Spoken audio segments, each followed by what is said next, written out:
The echo of the gavel struck like thunder in the courthouse, the sound hollow yet final, shattering the air. The guarded survivor sat rigid, their hands clenched, eyes fixed ahead as if bracing for a blow that never stopped coming. A voice trembled from the front row as the judge declared the case unresolved, the words carrying the weight of failure. Eleanor, the warm comforter, leaned close and whispered, "We will find peace," though her smile faltered as truth gnawed at her.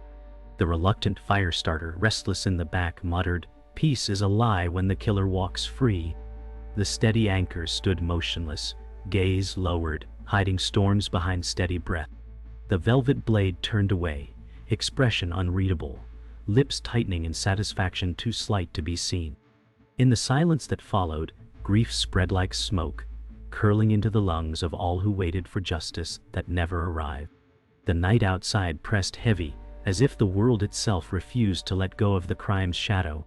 The survivor walked into the night, the rain clinging to her coat as if the world itself sought to drown her resolve.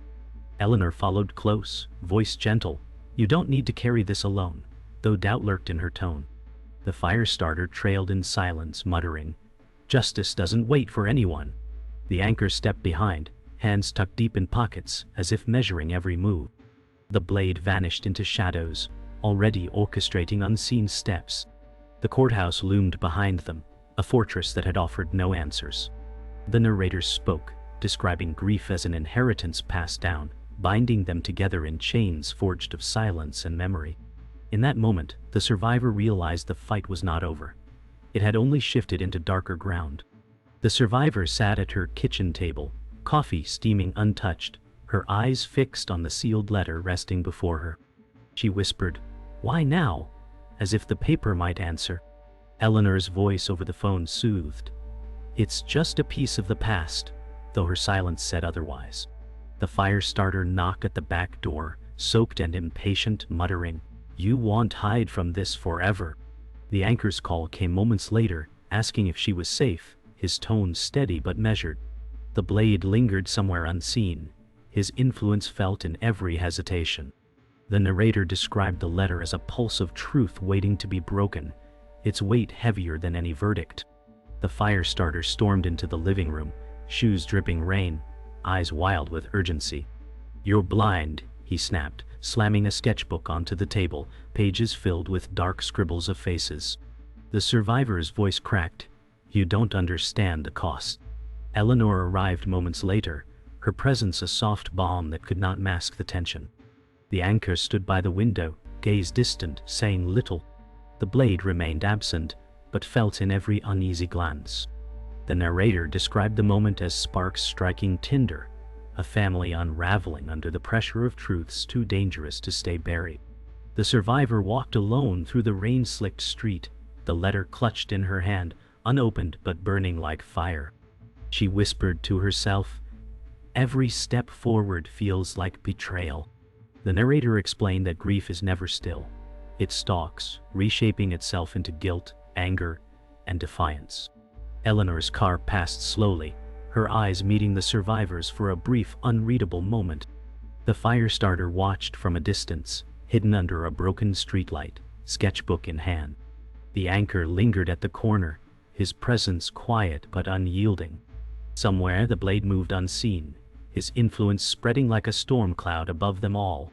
The night swallowed their paths into silence, yet every road pointed back to the same crime, the same unanswered question. The survivor sat on the porch in the pale morning light, her eyes hollow after a sleepless night. The sealed letter lay untouched beside her coffee, its edges curling from damp air. She whispered, "It waits like a wound," her voice trembling. Eleanor arrived with her calm smile, holding out a thermos, saying, "We carry each other's burdens." Yet her gaze lingered too long on the letter, betraying unspoken fear. The fire starter appeared suddenly, dropping his wet sketchbook on the table, declaring, "No one listens until it's too late." The anchor stepped up, his calm tone steady. "We can't rush to act without proof." The blade remained a shadow, unseen but present, in the tension between them. The narrator explained that grief bound them together, Yet distrust grew like cracks in glass, ready to shatter at the slightest force. The survivor entered her living room, pausing before a framed photograph of the lingering memory, their smile frozen in time. She whispered, "We should have been safe." Eleanor placed a hand on her shoulder, voice tender, "Your pain is not yours alone." The firestarter muttered, "Pictures don't bring back the dead," his tone sharp but eyes wet. The anchor took the frame gently, saying, "Memories can still hold truth if we look closely." The blade's influence crept into the room, unseen but felt as a chill in the air, as if even the dead were not free from manipulation. The narrator described memory as both a comfort and a curse, a reminder that justice delayed corrodes the soul until it reshapes grief into fury. That evening, the survivor walked the narrow hallway of her house, tracing fingertips along faded wallpaper. She whispered, "This place remembers more than I can." The firestarter appeared, sketchbook clutched tight, saying, "Walls hold secrets no one dares to hear." Eleanor followed behind, her voice soft, "Pain echoes because we feed it." The anchor watched silently, leaning against the doorway, eyes heavy. The blade's silence stretched, his absence louder than presence. The narrator said, "The house was a living witness, each corner heavy with echoes of laughter now replaced by whispers of sorrow. A reminder that the dead still walked in memory, unseen yet ever present." In the kitchen, Eleanor placed teacups on the table, her movements graceful, voice soothing, warmth heals. The survivor sat opposite, fingers trembling as she asked, "Or does it numb?" The firestarter slammed his palm on the table, shouting, "Stop pretending comfort is enough." The anchor intervened, voice calm, "Anger won't lead us forward." Yet even as Eleanor smiled, her gaze hardened, revealing a shadow of manipulation beneath her kindness. The blade's hand lingered unseen, feeding doubts into every silence. The narrator spoke of trust as fragile glass, polished until it shines, but always ready to fracture under hidden weight. Night fell heavy, and the survivor returned to the porch, staring at the letter now creased from being carried but never opened. She whispered, "It waits for me to break." Eleanor sat beside her, gentle voice soothing, "Sometimes the truth destroys more than silence." The firestarter muttered from the railing, "The truth is the only weapon we have." The anchor leaned against the post, steady but weary, weapons cut both ways. The blade stood in the yard, his figure faint against the darkness, watching but unseen. The narrator said the night was no longer silent.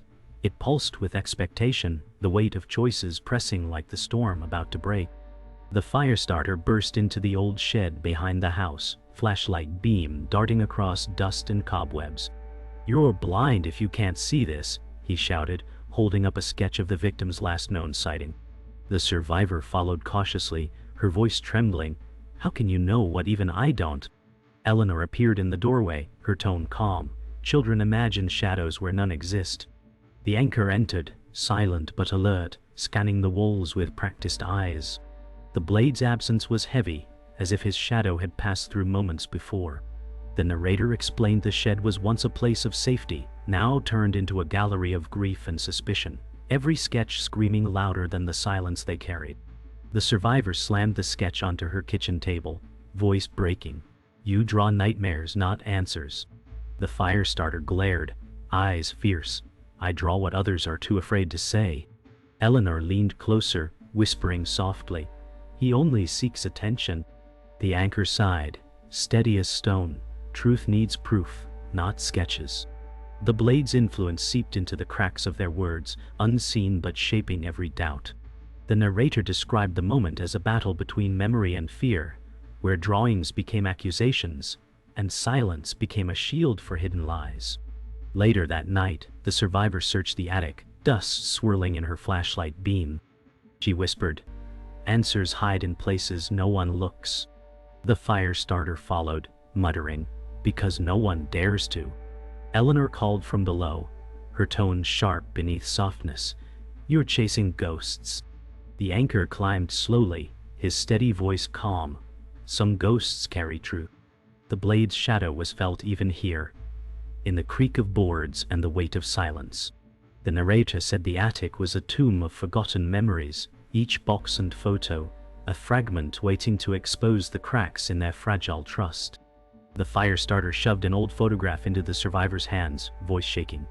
"This proves he was there." The survivor's heart pounded as she whispered, "Or proves nothing at all." Eleanor leaned in, her tone laced with softness that masked warning, "Be careful what truths you claim." The anchor steadied the room with his words, "Every claim has a cost."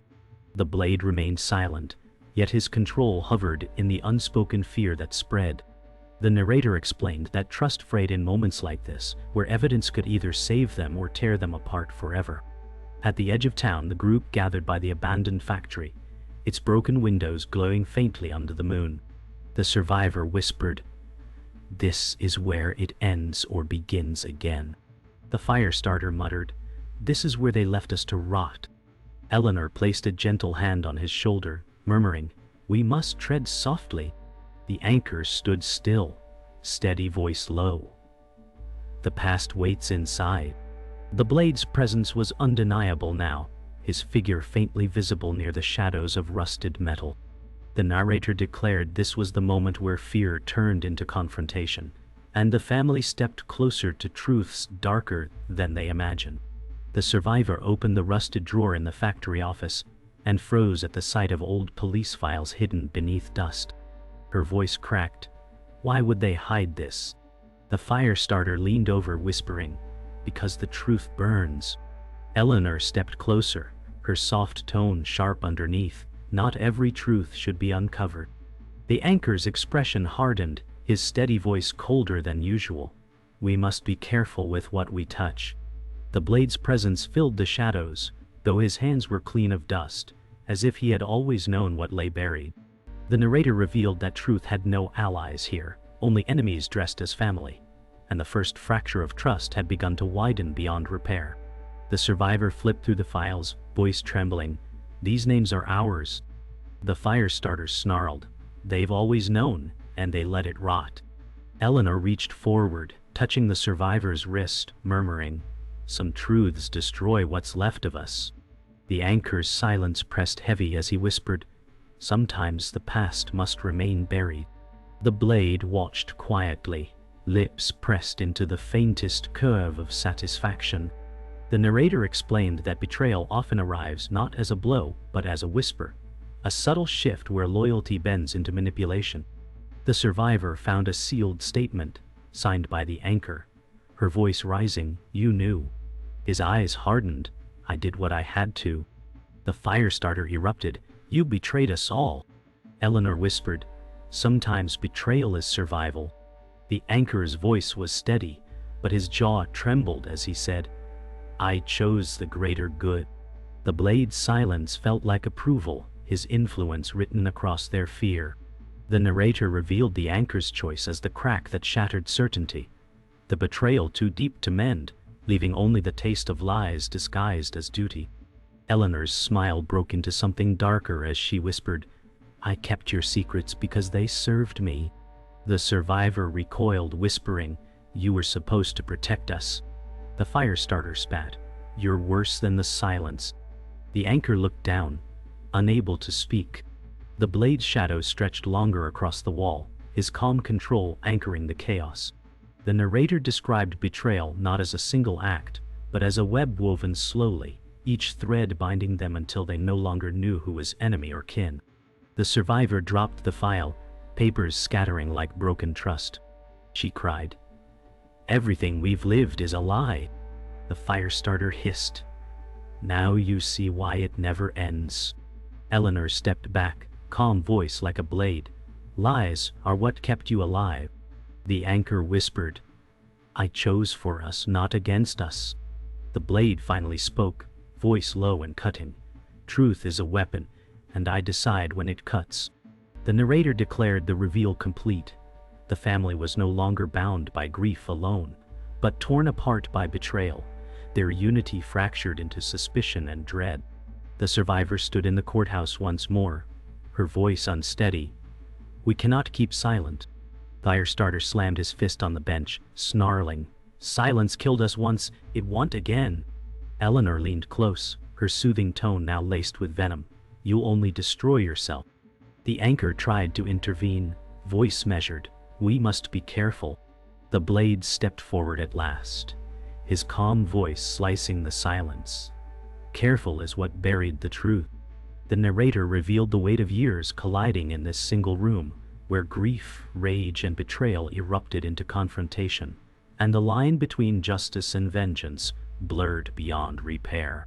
The fire starter shouted, waving the sketches in the air. "He was here. He always was."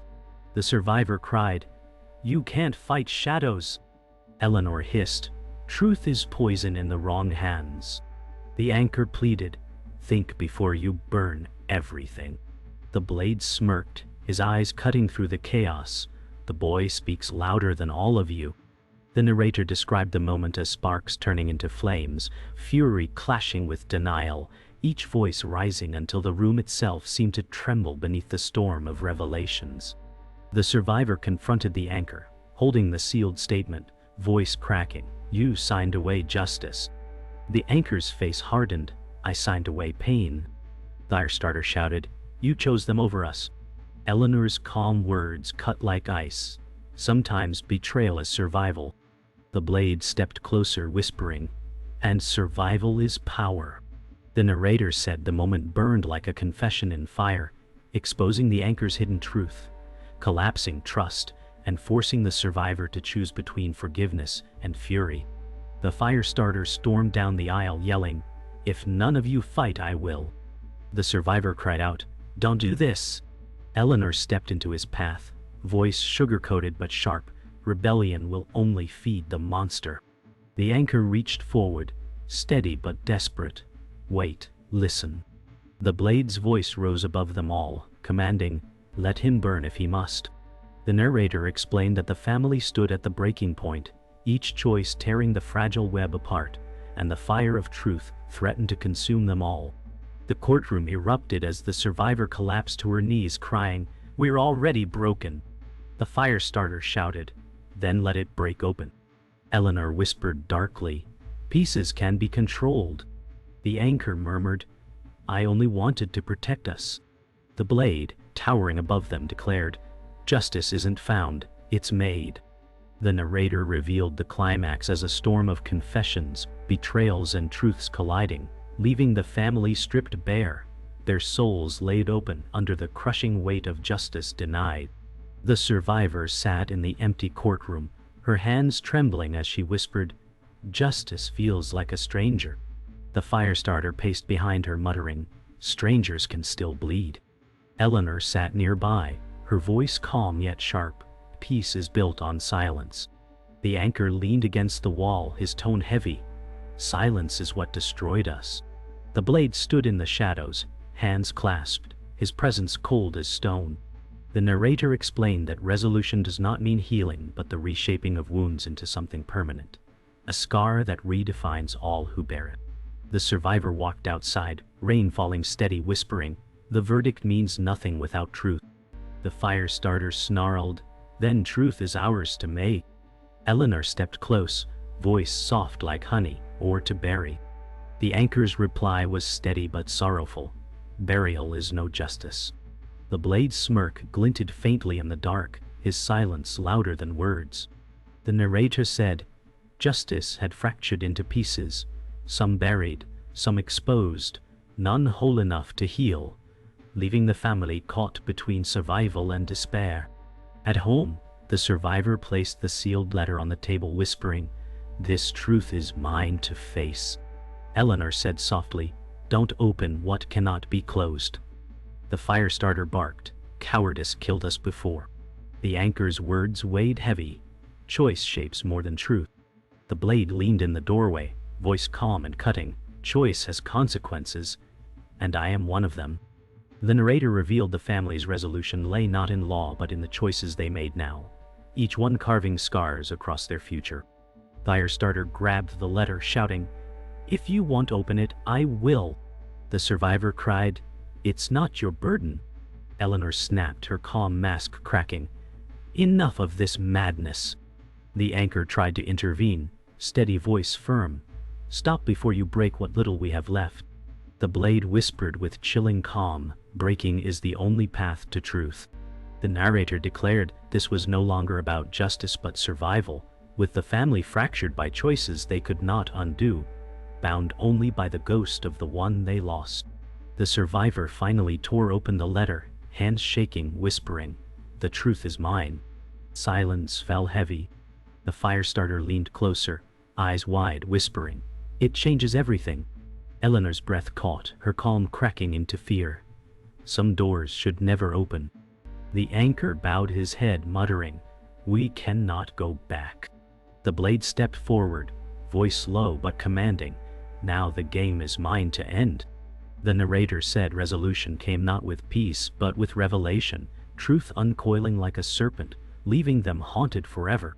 The survivor stood alone on the rain-soaked street, clutching the opened letter against her chest, whispering, "This truth will never let me go." The firestarter emerged from the shadows, muttering, "Then let it chain us all." Eleanor approached slowly, her calm voice trembling for the first time. "Some truths are heavier than grief."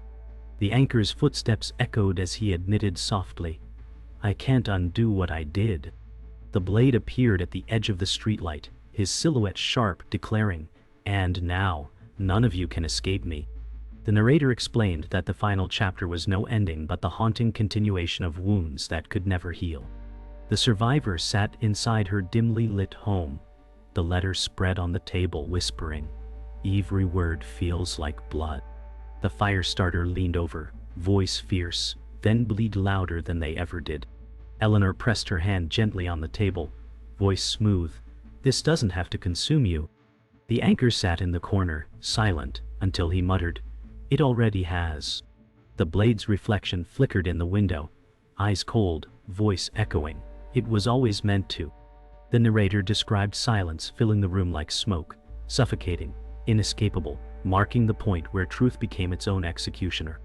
At the graveyard, the survivor knelt by a weathered stone, whispering, "I carried you with me." The firestarter tossed his sketchbook onto the ground, muttering, "This was always for you." Eleanor placed flowers gently, her voice soft but trembling, "Memory is a cruel comfort." The anchor stood stiffly, saying only, "I failed you."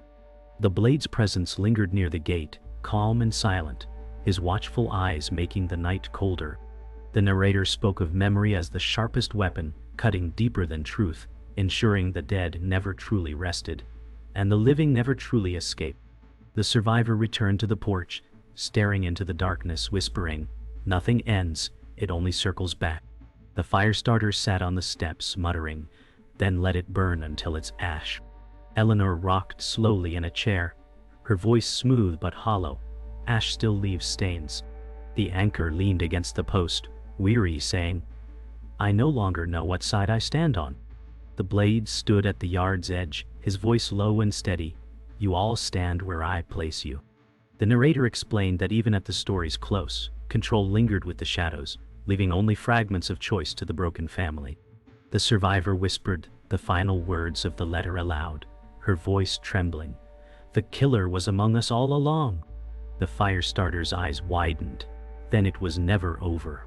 Eleanor whispered darkly, "The past is the present, always." The anchor closed his eyes, muttering, "I let it happen."